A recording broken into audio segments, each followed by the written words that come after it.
Salut mon gars, donc aujourd'hui on va mettre ma carte que j'ai ouverte dans un booster. Pour les descolins qui l'ont pas vu, allez voir mon dernier short, vous allez voir quelle carte j'ai chopé. C'est une carte leader exceptionnelle, foils, elle brille de partout. Et donc je n'avais ni toploader ni slave, je n'ai toujours pas ni toploader ni slave. En revanche, j'ai pris un cadre plexiglas, donc qui fait 20 mm d'épaisseur, 12,6 de long pour 9 de large. Voilà où on en est. Donc j'ai essayé de voir chez nos amis chinois, malheureusement au niveau de largeur il n'y avait pas plus que 10 mm, et moi je voulais vraiment quelque chose de solide, de propre et de quali, parce que forcément quand vous affichez quelque chose et que si vous prenez les premiers prix, qu'il n'y a pas une protection adéquate, ça rend pas super avec une carte. Donc je voulais vraiment quelque chose de propre, et là pour le moment, de ce que je vois au premier visuel, regardez, c'est aimanté. J'ai juste à faire ceci, j'enlève. Vous voyez, on a ici 4 aimants chaque côté, plus l'autre côté encore 4, forcément il y en a 8. On a, il me semble, encore à l'intérieur. Ah ouais, ouais, vous voyez, il y a une petite épaisseur ici, là.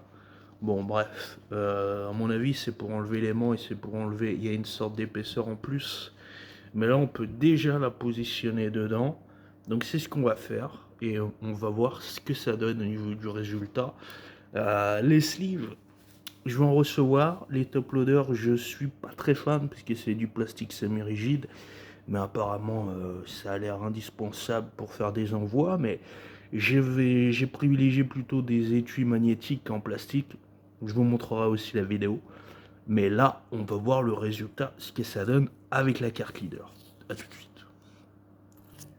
Il y a un petit jeu au niveau de la carte, regardez.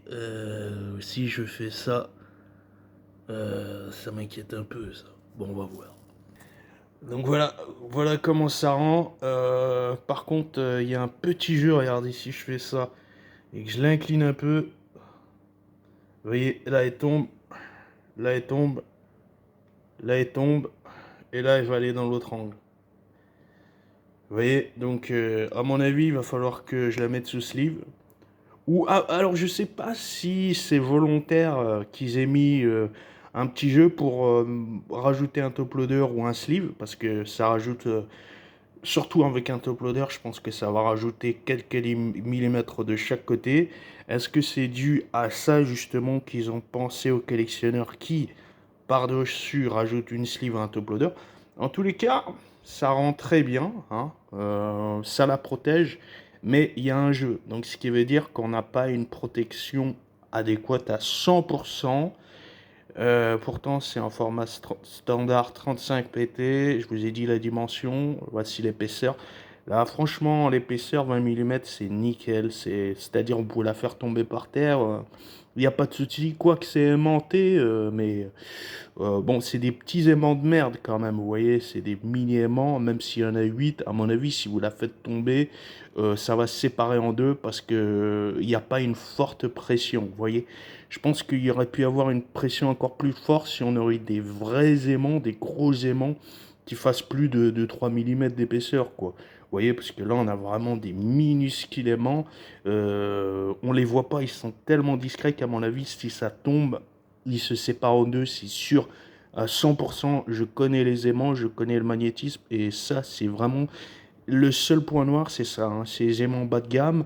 Et je vous dis, il y a le jeu aussi, mais est-ce que c'est le jeu parce qu'ils attendent qu'on mette un top loader pour que une fois qu'il est mis, bah, c'est fait pour avoir une double protection ou même un sleeve? Faudra que je voie quand je recevrai les deux autres. Je vous dirai en commentaire s'il y en a qui posent des questions, si c'est peut-être pour ça ou pas. Et même d'ailleurs, s'il y en a qui ont déjà testé avec l'étui de plexi, si c'est normal ou s'ils ont trouvé une solution pour pas qu'il y ait un jeu comme moi j'en ai un, bah, qu'ils n'hésitent pas à me dire, parce qu'il y a peut-être des solutions aussi quelconques qui peuvent faire en sorte que qu'on puisse résoudre ça sans ajouter un top loader ou un sleeve. Vous voyez. En tous les cas, si je la pose, je la mets comme ça, vous voyez. Donc là, elle tient très bien. J'ai vu qu'il y en avait aussi, il y avait des sortes de tiges qui dépassaient genre de 10 centimètres sur chaque côté en bas, comme ça en fait vous avez une sorte de protection où ça ne tombe pas. Mais vous n'en avez pas forcément besoin, hein, si vous n'êtes pas au Japon, qu'il n'y ait pas des séismes ou des tremblements de terre. Vous posez ça sur une table qui est suffisamment stable. Vous n'avez pas besoin de rajouter des tiges de protection, hein, je pense pas. En tout cas, vous voyez, c'est suffisamment lourd, si vous voulez, pour que vous n'ayez pas besoin de rajouter si vous n'avez pas des tremblements de terre ou quelque chose qui est pas. Mais ça rend bien. Alors dites-moi vous ce que vous en pensez, mais ouais, je trouve que c'est suffit. Le seul jeu qu'il y a, bon, on verra. Quand je rajoute un top loader, je pense que ça ira beaucoup mieux. À plus tard. Ok, ben.